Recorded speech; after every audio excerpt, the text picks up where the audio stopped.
At this time, recognize the gentleman from Washington, Mr. Inslee, for 5 minutes. Thank you. Mr. Secretary, I was excited about your comments about prospective gains in solar. I just read the other day that Kleiner Perkins, the folks who started Google, just made a big investment in a group that could, I think, obtain, I think they said 30% efficiency from solar cells. Could you tell us, sort of in layman terms to the extent you can, why you think we can get these big advances in solar? And what do you think realistic projections for those advances are in the decade? The realistic projections within a decade are somewhere between a 50% drop and a 70% drop in the cost, full in cost. That not only is the module, but it also includes the installation costs, the electronics costs, the full costs.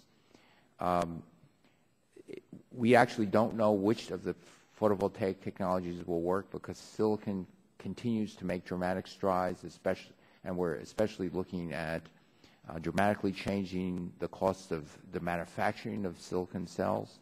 There's some wonderful ideas out there that are being pursued by companies and by researchers. There's also a number of thin film technologies. But if you look at these various, and all the companies are looking at each other, we also need to increase the efficiency. Silicon is now in the low 20% efficiency. We expect it to make climbs in efficiency. The thin film technologies are also beginning to make significant increases. And so there is a great deal of excitement. When I talk to the photovoltaic manufacturers, they're pretty certain this drop in effect will occur in this decade. But we think it can even be better, and that's what we're focused on. Well, shoot for that. The Republican budget has proposed a 35% cut from last year in the efficiency and renewable energy portfolio, and about half of that degree of cut for nuclear.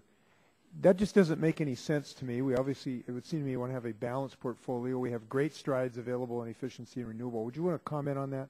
Yeah, I think we would like to see research in both, just as we'd like to support the engineering for small modular reactors, the engineering for looking at how we can improve both the safety and the productivity of future nuclear power plants. We think in a balanced approach we should be looking at renewables as well.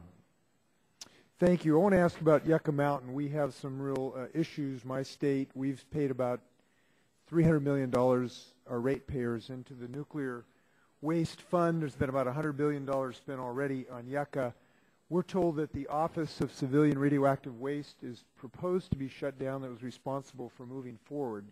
In the state of Washington, we have had 53 million gallons of radioactive and chemical waste stored in 77 underground tanks. We need a solution. Right now, we don't see a viable proposal by the administration in this regard, and would like to see one in the near future. Could you give us what options you intend to put on the table, because we would like to see Yucca move forward? Well, first, as you well know, the waste treatment plant at Hanford got a lot of attention, a lot of personal attention from me, and a lot of personal attention from my Deputy Secretary, Dan Poneman. And we, in fact, put it on the table first. Both the contractor and all the people in the DOE involved on it. We now have 8 teams there. We're proposed to accelerate the budget so that we can drive this project forward so that it will be delivered on time, on budget. And that's the first thing, that we get the material from those liquid waste tanks and into a much more stable form. And we appreciate your work there. There's good work going on there, and we appreciate your leadership. But we are concerned about the depository. If you could address that. Certainly. And so the first order of business is to stabilize that waste. The second order of business is that going forward, we do need a plan. I believe we don't really have a coherent plan, but that's the intent of the Blue Ribbon Commission, to look at what to do in the future beyond what we now have, beyond what the knowledge was when Congress wrote the Nuclear Waste Act of 1982 and modified in 1985. A lot of water has passed under the bridge.